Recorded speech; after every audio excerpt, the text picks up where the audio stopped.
Shalom saudara-saudara kasih dalam nama Tuhan. Kita akan mulai ibadah pada pagi hari ini. Kita siapkan hati kita. Kita akan masuk ke dalam pujian penyembahan kita kepada Tuhan.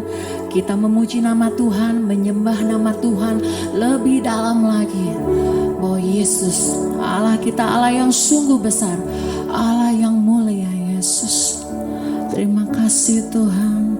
Oh, haleluya Yesus Tuhan. Memuji namamu Tuhan, kami menyembah namamu Yesus.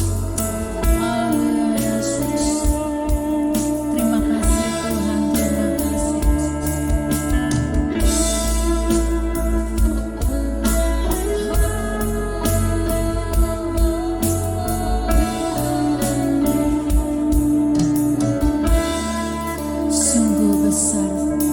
Sungguh besar setiamu,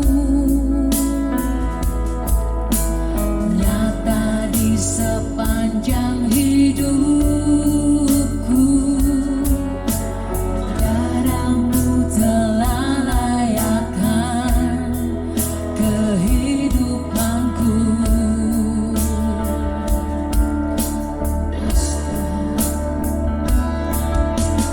Tiada kata yang bisa lukiskan indahnya Kau Tuhan. Bagimu segala pujian dan kemuliaan.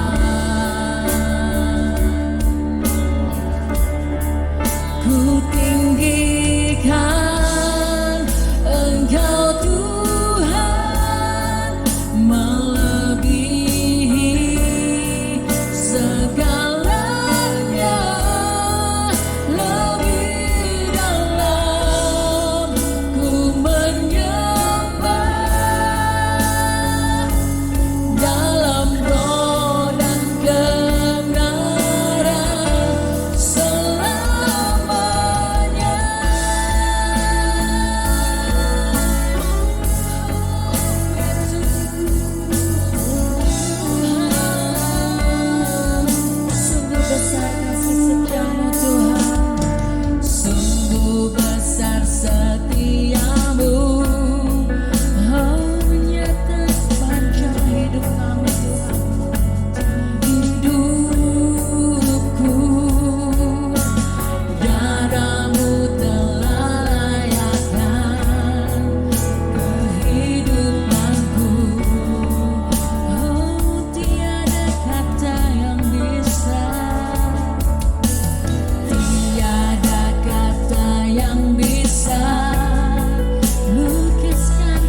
Kami memuji kebesaran nama-Mu Tuhan.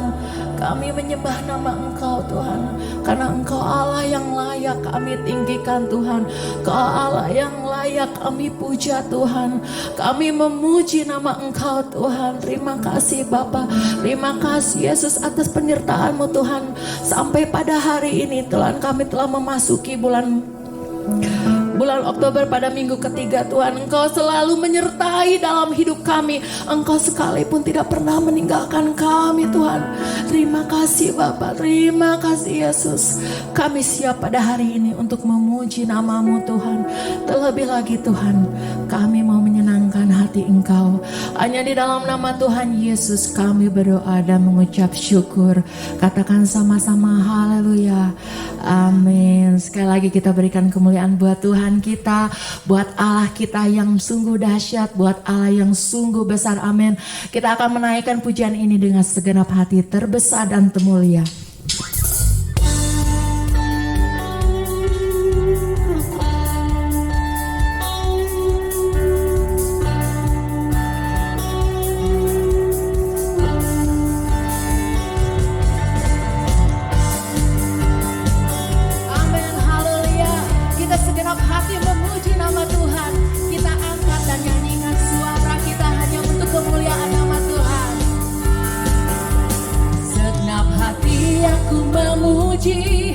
Segenap jiwa aku bernyanyi, karena Roh-Mu ada dalamku Tuhan. Ku angkat tanganku memuji, ku angkat suara dan bernyanyi, karena Roh-Mu ada dalamku Tuhan. Mari menari memuji, ungkapkan sukacita di hati. Kau terbesar dan mulia, ajaib semua perbuatanmu. Kau terbesar dan mulia, biarlah semua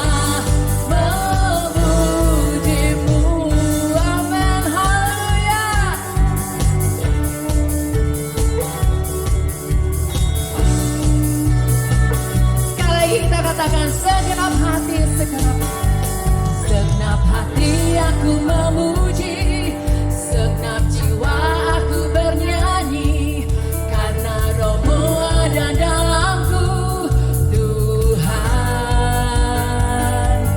Ku angkat tanganku memuji, ku angkat suara dan bernyanyi, karena Roh-Mu ada dalamku Tuhan.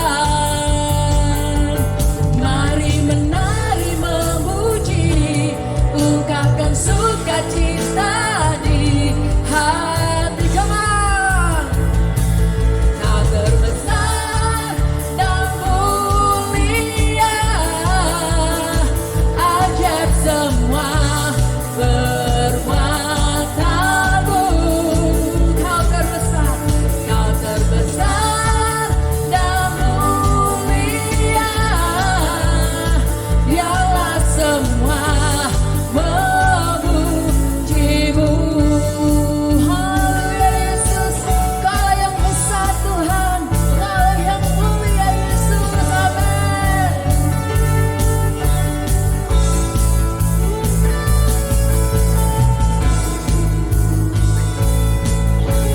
Kau terbesar Tuhan, Kau terbesar dan mulia, ajaib semua perbuatanmu. Kau terbesar dan mulia, biarlah semua memuji-Mu. Kau terbesar dan mulia, ajaib semua perbuatanmu. Kau terbesar dan mulia,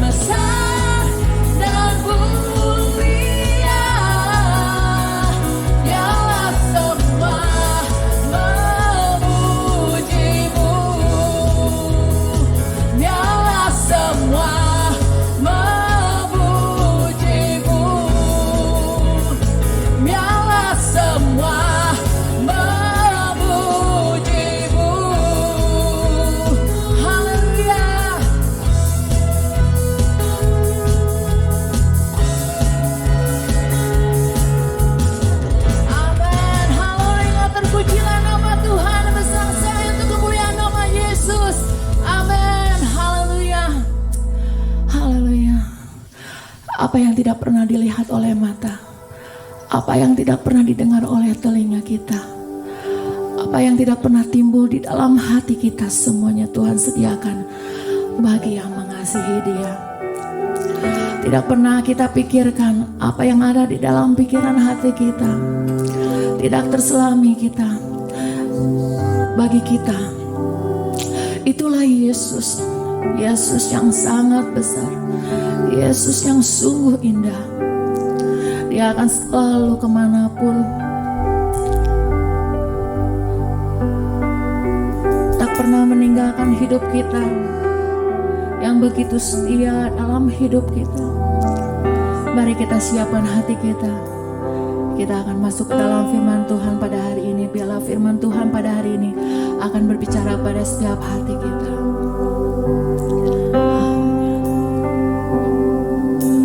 Kemanakah aku dapat pergi menjauhi rohmu yang suci, kau sahabat,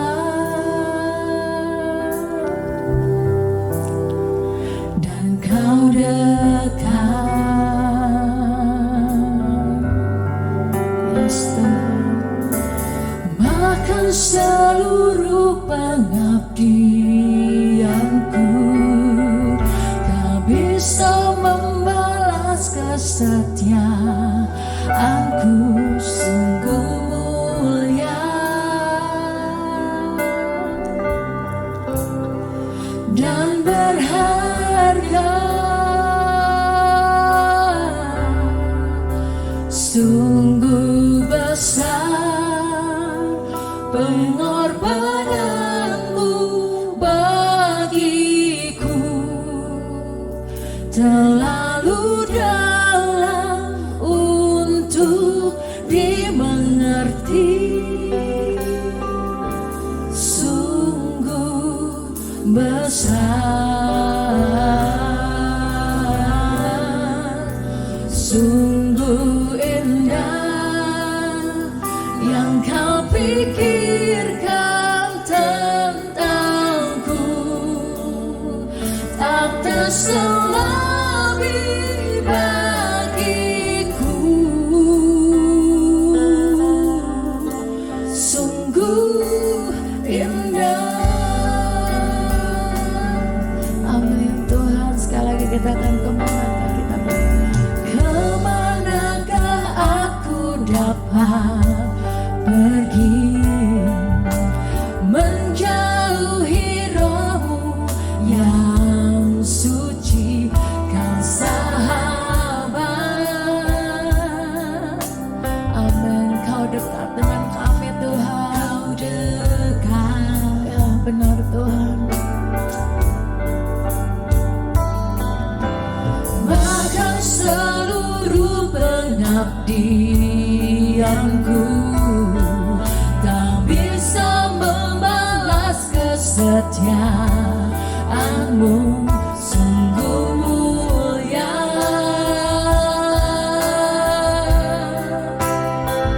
dan berharga, sungguh besar pengorbananmu bagiku, terlalu dalam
kami Tuhan.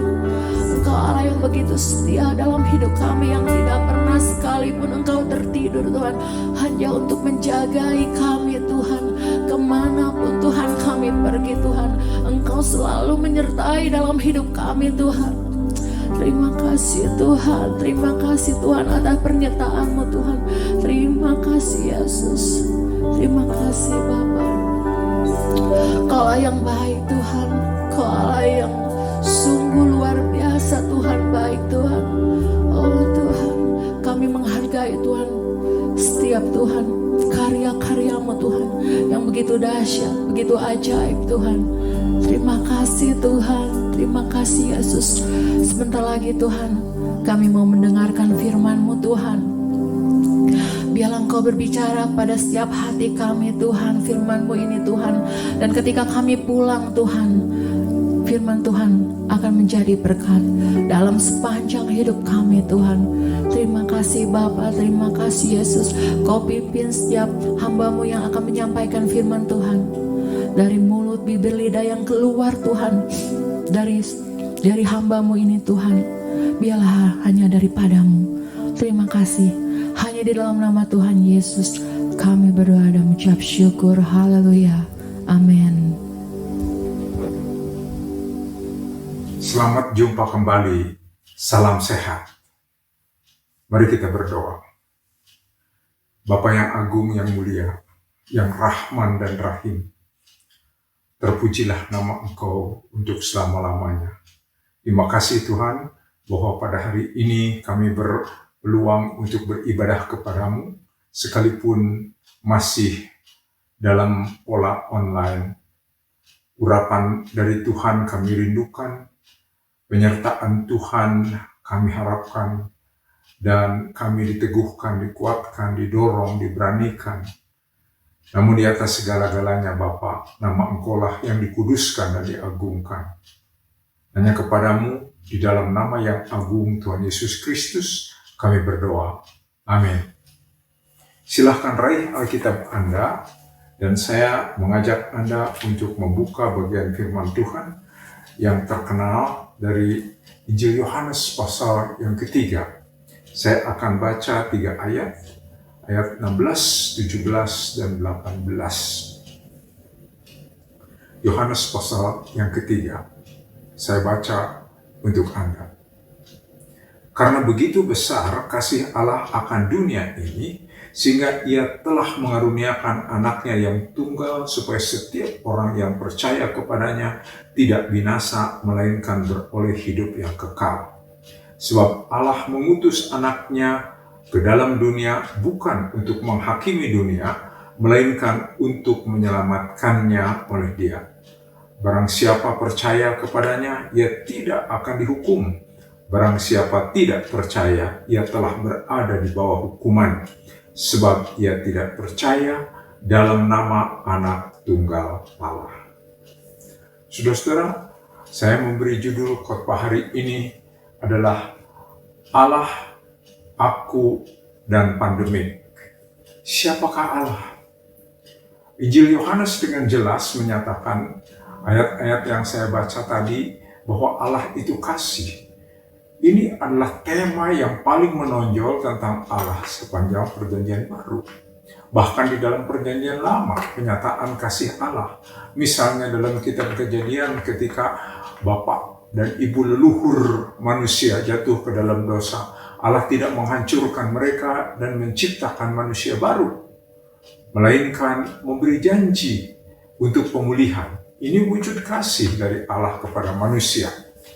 Dan hal yang dinyatakan di Taman Eden itu digenapi dengan kedatangan Tuhan Yesus Kristus ke dunia ini.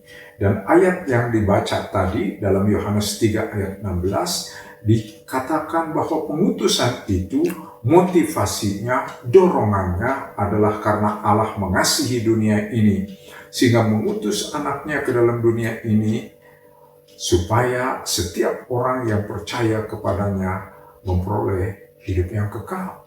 Artinya bahwa kita ini dikasihi oleh Allah.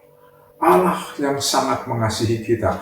Yohanes kemudian dalam suratnya yang pertama Dalam pasal yang keempat menyatakan bahwa Allah itu adalah kasih. Hakikat Allah itu adalah kasih. Sehingga kasih itu bukan sifat Allah, melainkan hakikat Allah. Artinya bahwa Allah tidak harus mengasihi. Kalau Allah tidak mengasihi, sudah berhenti sebagai Allah.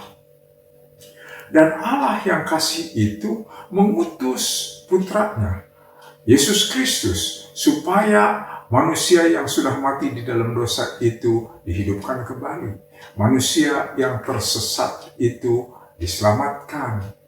Dan manusia yang berdosa itu ditebusnya. Nah, Allah itu kasih. Tidak bisa tidak adalah kasih.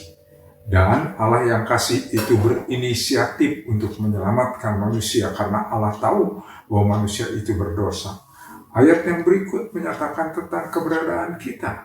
Dikatakan di dalam ayat ke-18, barang siapa katanya yang percaya kepadanya ia tidak dihukum. Barang siapa tidak percaya ia telah berada di bawah hukuman. Sebab ia tidak percaya kepada nama Anak Tunggal Allah.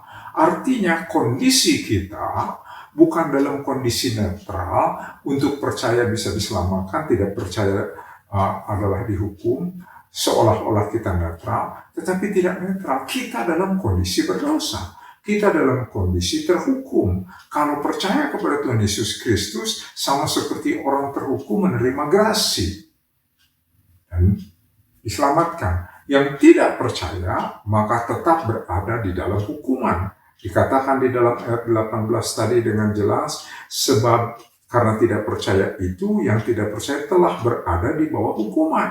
Bukan akan dihukum, tapi telah berada di dalam hukuman. Jadi kita orang berdosa, walaupun Alkitab tidak menulis tentang dosa turunan adalah kesimpulan teologis dari penyataan-penyataan Alkitab sejak zaman Perjanjian Lama. Dan diteguhkan dalam Perjanjian Baru bahwa kita semuanya menyandang dosa turunan. Mau tidak mau manusia melakukan keberdosaan, tindakan keberdosaan karena memang hakikatnya berdosa. Sejak di dalam kandungan kita sudah menyandang dosa turunan tersebut.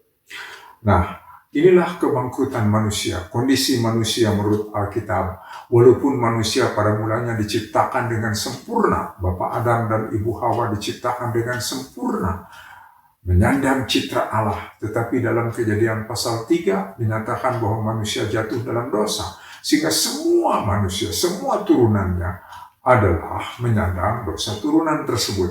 Mau tidak mau berdosa. Dalam pasal keempat kitab Kejadian, keturunan mereka, Kain dan Habel. Kain membunuh Habel. Ada iri hati, ada dendam, ada kebencian, ada kemarahan yang dibiarkan dan kemudian menjadi pembunuhan. Dan itulah pembunuhan pertama yang dicatat di dalam Alkitab. Kemudian di dalam pasal 2, sebelum ada dosa dialami oleh nenek moyang manusia, sistem pernikahan pun 2 menjadi 1. 2 orang menjadi 1. Tetapi setelah jatuh dalam dosa, dalam pasal 4 mulai ada poligami. Semuanya menjadi kacau. Dunia ini pun ikut jatuh, terseret dengan kejatuhan manusia, sehingga dunia menjadi tidak ramah kembali. Dunia ini menjadi berat untuk dijalani.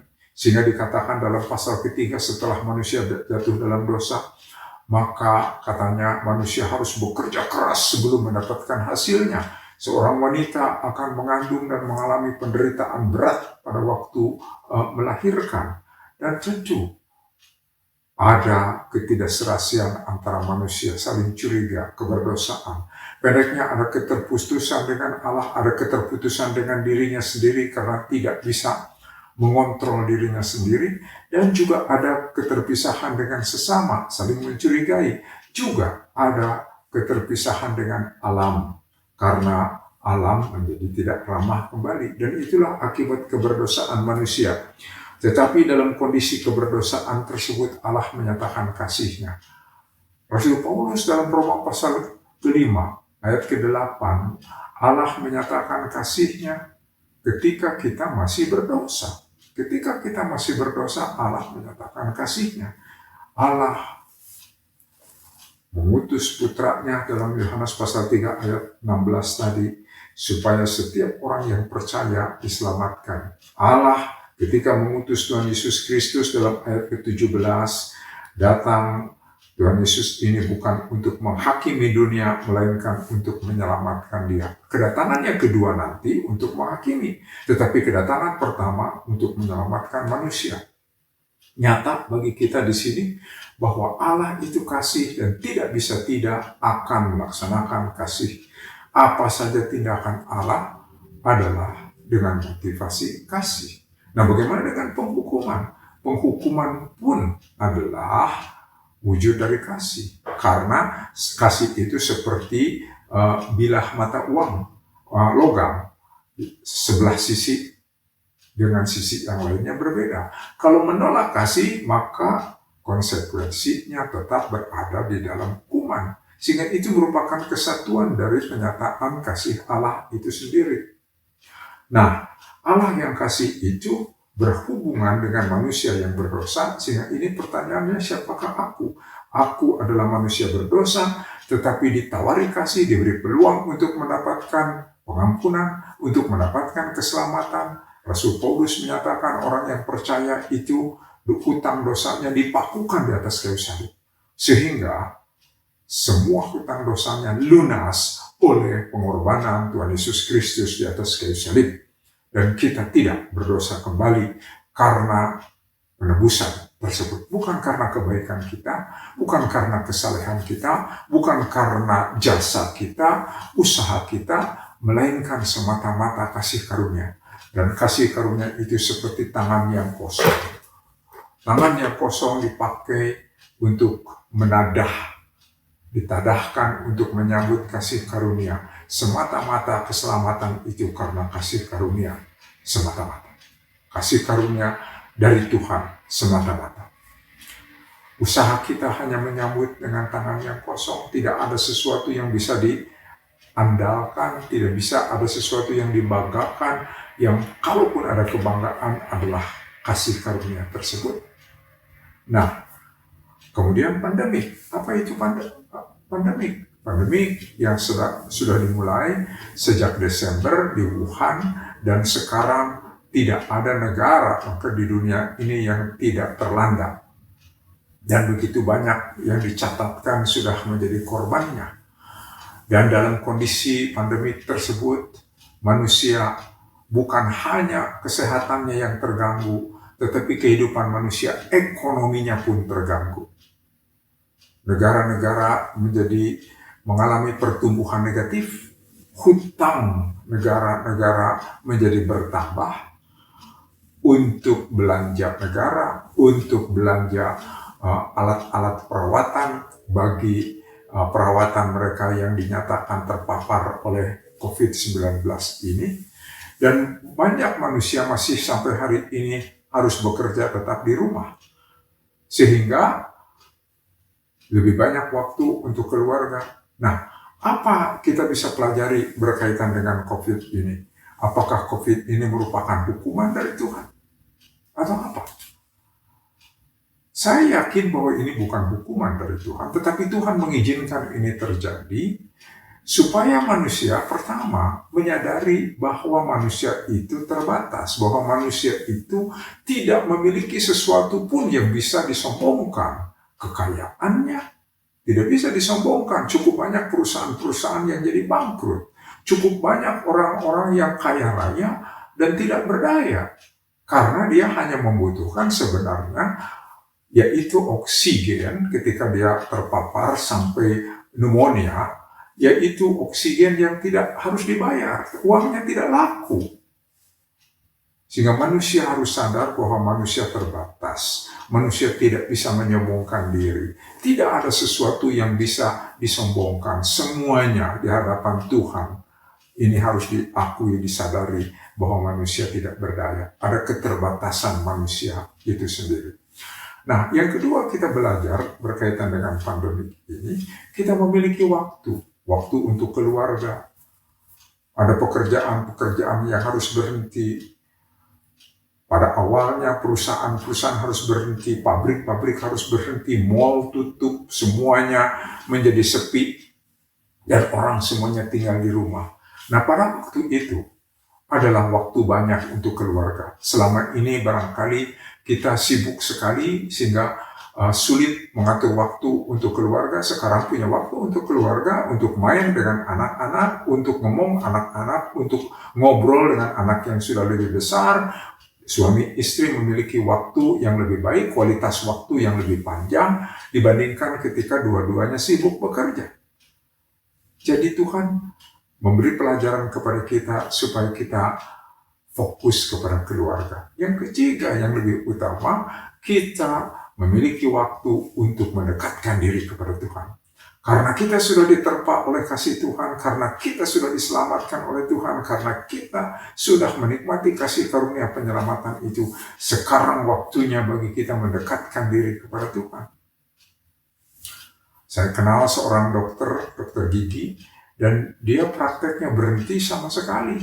Karena praktek gigi itu sangat riskan, berkaitan dengan droplets. Nah, dia tutup.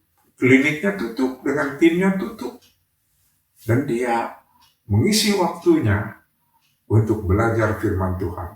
Dia mengikuti seminar-seminar online, webinar. Sehingga dia banyak ikut dalam diskusi, dia merenungkan renungan-renungan, membaca buku, ikuti seminar-seminar tadi.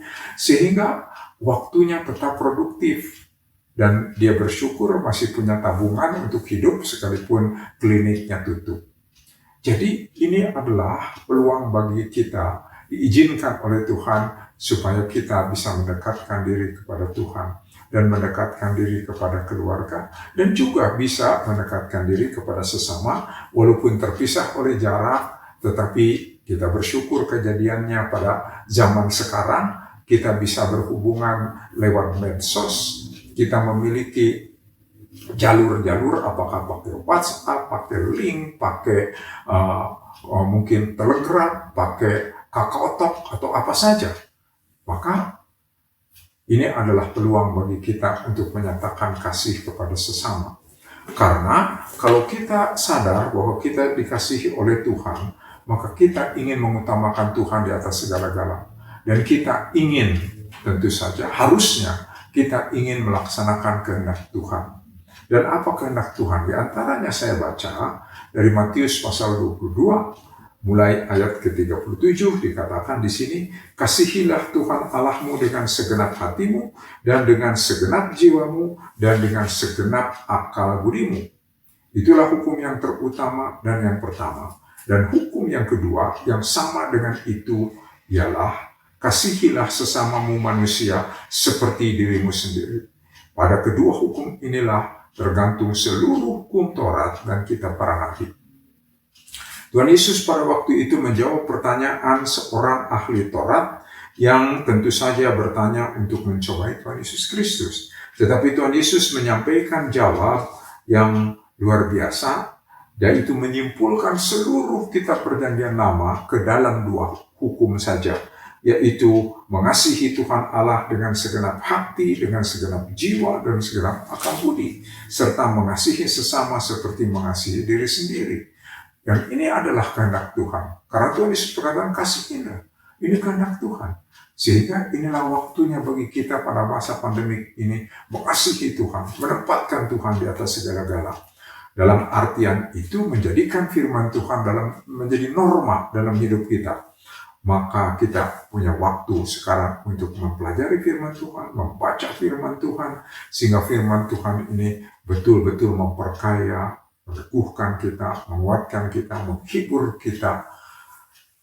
Dan jangan lupa, salah satu manfaat membaca Alkitab bukan hanya kesehatan secara rohani, tetapi kesehatan secara mental, maka kejiwaan kita juga dibangunkan, imun tubuh ikut naik. Kita bisa bersukacita sehingga kita menjadi lebih sehat. Secara fisik pun menjadi lebih sehat. Nah, yang berikut katakan mengasihi sesama manusia. Artinya mengasihi sesama manusia, kita mengasihi seperti mengasihi diri sendiri. Ketika kita percaya kepada Tuhan Yesus Kristus karena kita sadar keberdosaan kita ini gawat. Kita sadar bahwa Tuhan Yesus mengasihi kita, datang ke dunia untuk menyatakan kasih Bapa. Dan kita menyambutnya, kita diselamatkan, dosa kita diampuni, kita dipindahkan dari kondisi terhukum menjadi kondisi bebas. Dari kondisi berhutang menjadi kondisi lunas. Karena beriman kepada Tuhan Yesus Kristus. Dan sekarang Tuhan Yesus menghendaki kasihilah sesama manusia seperti diri sendiri. Maka ini juga adalah peluang bagi kita untuk mencari kesempatan, mencari saat yang tepat berhubungan dengan teman kita, bagikan kabar keselamatan dalam Tuhan Yesus Kristus. Karena kita harus bekerja di rumah, barangkali kita tidak banyak bepergian, cukup banyak waktu, maka kita coba bagikan Injil ini. Saudara-saudara, kalau kita menganggap penting mengasihi sesama manusia, kita akan menyediakan waktu. Ingat ketika dulu Anda berpacaran, walaupun Anda sibuk, Anda menyediakan waktu tetap untuk menjumpainya. Untuk bertemu paling tidak seminggu sekali. Kalau tidak keterlaluan dan barangkali tidak jadi menikah. Nah, kalau saudara kita, teman kita, kenalan kita, kolega kita, tetangga kita dianggap kita penting, maka kita harus mengasihi dia seperti mengasihi diri sendiri. Berdoa untuk mereka, sebut namanya, supaya orang tersebut diberi peluang oleh Tuhan, ada keterbukaan untuk mendengar Injil. Dan kalau Tuhan mendorong kita untuk berbicara dengan orang yang didoakan itu, lakukanlah. Tuhan sudah menyiapkannya. Bisa juga orang lain yang menyampaikan Injil itu, orang lain yang dipakai oleh Tuhan untuk berbicara kepada dia. Tapi andil kita adalah mendoakannya. Yang pertama, ini sebagai penginjilan hati. Kalau kita bercakap, kita mulai memakai penginjilan mulut. Kalau dia mungkin menolak atau dia menyanggah, bisa jadi dia bertanya, itu penginjilan lewat telinga. Maka kita mendengar dengan baik, dengan kasih. Sekalipun dia menyanggahnya, sekalipun dia menolaknya, kita tetap harus mengasihinya. Tunjukkan bahwa kita memiliki kebesaran hati dan motivasi kita sama seperti motivasi Allah, yaitu mengasihi dunia ini, mengasihi isi dunia ini, manusianya, dan orang tersebut, saudara kita itu patut kita kasihi. Bagikan Injil tersebut. Nah, keajaiban yang luar biasa berkaitan dengan pandemi ini. Ini barangkali satu keadaan yang tidak terfikir oleh kita. Di Iran, sejak bulan Maret, setiap bulan 3.000 orang di Iran, 3.000 orang datang kepada Tuhan Yesus Kristus setiap bulan. Ini hebat, luar biasa. Ada apa ini? Sehingga dalam kondisi pandemik ini, ada penuaian. Di Thailand, terjadi baptisan massal. Hebat. Bagaimana negeri kita? Di beberapa tempat di negeri kita pun terjadi hal-hal seperti itu. Di Kalimantan terjadi seperti begitu. Di Sulawesi terjadi seperti itu. Di beberapa tempat di Jawa terjadi seperti itu. Walaupun jumlahnya belum sampai ribuan. Tetapi ini berkat bagi kita. Nah, apakah kita yang percaya kepada Tuhan Yesus Kristus puas bahwa kita melenggang ke surga? Memiliki kepastian surgawi, dan pada waktunya dipanggil oleh Tuhan kita melenggang ke surga. Tetapi jangan berpuas diri hanya melenggang sendiri ke surga. Mari kita raih teman-teman lain, supaya orang-orang lain juga diberi peluang untuk memiliki pahala surga, supaya mereka pun menikmati keselamatan di dalam Tuhan Yesus Kristus. Sehingga kita kalaupun nanti pada waktunya dipanggil, tidak dengan tangan kosong, karena kita sudah mengajak orang lain, sudah membagikan Injil, sudah menuntun mereka untuk berjumpa dengan Tuhan. Dan hidup mereka diubahkan, hidup mereka diampuni dalam Tuhan Yesus Kristus. Ini sebagai wujud kita mengasihi sesama, sebagai wujud kita mengasihi Allah menaati Allah, dan melaksanakan kehendak Allah. Dan kehendak Allah diantaranya mengasihi sesama manusia. Dan kalau kita membaca dalam 2 Petrus pasal 3 ayat yang ke-9, di situ Rasul Petrus dengan ilham Tuhan menyatakan dengan jelas bahwa Tuhan menghendaki tidak seorang pun binasa, melainkan bertobat dan diselamatkan. Nah, kalau Allah menghendaki itu, maka kita menyelaraskan hidup kita dengan kehendak Allah tersebut. Mari kita bagikan hal yang sudah kita alami, hal yang sudah kita nikmati, sukacita yang sudah kita alami karena pengampunan dosa, karena keselamatan tersebut. Kita bagikan supaya orang lain mengalami pengalaman yang sama, supaya orang lain juga bersukacita, supaya mereka mengenang tahun 2020 ini bukan dikenang sebagai tahun pandemi, tetapi dikenang sebagai tahun saya diselamatkan pada tahun 2020. Apa itu tidak hebat? Nah, saudara-saudara, mari kita renungkan sekali lagi. Siapa Allah itu? Allah itu adalah kasih. Kasihnya ditawarkan kepada dunia, supaya setiap orang yang percaya diselamatkan. Siapakah aku ini? Aku orang berdosa, tetapi sudah diselamatkan oleh Tuhan Yesus Kristus. Dan diminta supaya hidup kita diselaraskan dengan kehendak Allah. Kehendak Allah mengasihi Allah dengan segenap hati, segenap jiwa, segenap akal budi kita. Menomorsatukan Allah di atas segala-galanya. Menjadikan firman-Nya sebagai norma dalam hidup kita. Memupuk keimanan kita kepadanya. Dan mengasihi sesama. Kita mengasihi sesama. Bukan sekedar menghargai orang tersebut, ramah kepada orang tersebut, tapi merindukan supaya orang ini diselamatkan. Supaya orang ini pun menikmati kasih Allah. Kasih yang menyelamatkan. Kasih yang menghapuskan dosanya. Kasih yang membuat hidupnya lebih bersukacita. Nama Tuhan kiranya dipermuliakan dan hidup kita menjadi lebih berarti karena kita sudah menjadi berkat bagi sesama kita. Mari kita berdoa. Bapa yang agung, yang mulia, yang Rahman dan Rahim, terpujilah nama Tuhan. Ya Bapa, kami bersyukur kepadamu untuk keselamatan yang Tuhan sudah berikan kepada kami. Ya Tuhan, pakai hidup kami lebih berarti di hari-hari mendatang. Adalah kehormatan bagi kami ya Bapa, untuk dipakai Tuhan menjadi saluran berkat bagi sesama kami. Sehingga sesama kami bisa juga menikmati keselamatan, menikmati sukacita, menikmati pengampunan, sama seperti pengalaman yang sudah kami alami sendiri. Nama Engkau kiranya dimuliakan. Kepadamu Bapa, dalam Tuhan Yesus kami berdoa. Amin. Mari saudara, kita mau berseru kepada Tuhan, memohon pertolongan, perlindungan, dan kekuatan daripadanya, khususnya dalam menghadapi hari-hari sulit dalam kehidupan kita.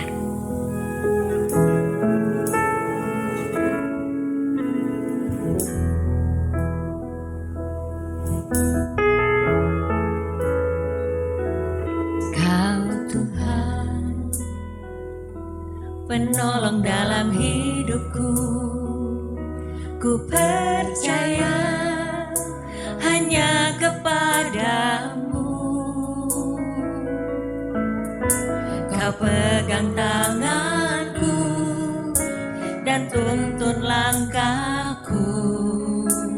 Yesus, Kau perlindunganku.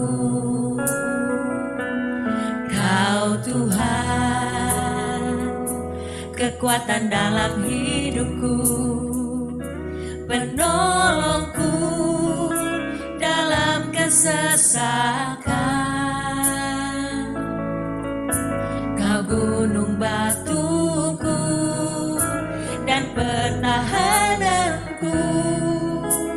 Yesus, Kau kemenanganku. Yesus, padamu ku berseru. Kaulah terpujilah Kau Tuhanku. Mulutku memuji nama-Mu sepanjang umur hidupku. Terpujilah Kau Tuhanku di atas segalanya. Kau Tuhan kekuatan dalam hidupku. Kau Tuhan kekuatan dalam hidupku, penolongku dalam kesesakan. Kau gunung batuku dan pertahananku. Yesus, Kau kemenanganku. Yesus, padamu ku berseru, Kaulah penyelamatku. Terpujilah Kau Tuhanku. Mulutku memuji nama-Mu sepanjang umur hidupku. Terpujilah Kau Tuhanku. Yesus, padamu ku berseru, Kaulah penyelamatku. Terpujilah Kau Tuhanku. Mulutku memuji nama-Mu sepanjang umur hidupku. Terpujilah Kau Tuhanku. Mari kita bangkit berdiri. Yesus, padamu ku berseru, Kaulah penyelamatku. Terpujilah Kau Tuhanku. Mulutku memuji nama-Mu sepanjang umur hidupku. Terpujilah Kau Tuhanku di atas segalanya.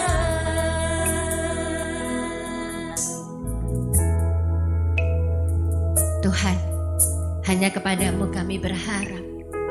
Hanya kepadamu kami membutuhkan pertolongan-Mu saja Tuhan. Hanya kepadamu kami memohonkan kekuatan-kekuatan baru Tuhan. Terima kasih untuk firman-Mu. Berkati Bapak Pendeta Purnawan yang sudah memberitakan akan firman-Mu Tuhan. Pakailah beliau dengan lebih luar biasa di dalam memuliakan nama-Mu Tuhan. Dan saat ini juga kami berdoa Tuhan untuk anak-anak-Mu yang sudah melayani-Mu pada pagi hari ini. Engkau memberkati, Engkau selalu melindungi dan memberi kekuatan-kekuatan baru. Bapak, kami berdoa untuk setiap jemaat-Mu yang sudah ikut ibadah ini. Engkau juga yang menolong dan memberi kekuatan Tuhan. Dan kami mohon kepadamu kiranya Kau turunkan berkat-berkat yang sudah kepada jemaat-Mu, di mana jemaat-Mu membawa persembahan untuk pekerjaan Tuhan di tempat ini. Kau balaskan dengan berkat yang berkelimpahan. Terima kasih Tuhan. Kami terus berdoa untuk pemerintahan kami supaya kami semua boleh segera terlepas dari kesulitan pandemi ini. Terima kasih Tuhan Yesus, terima kasih. Mari saudara, kita mau mengangkat tangan kita dan kita mau terima berkat dari Bapa di surga.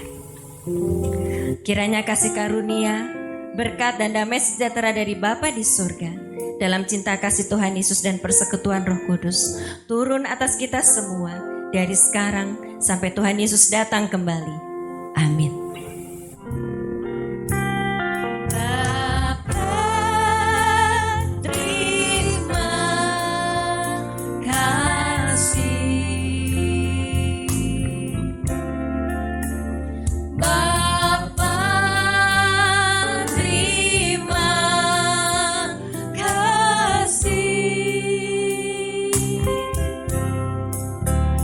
Bapa di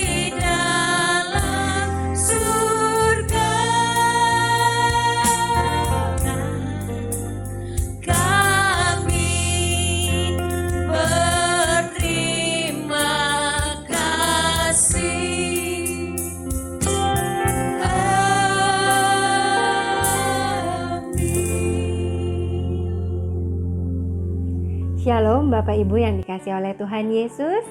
Tidak terasa kita sudah sampai di penghujung bulan Oktober tahun 2020 ini.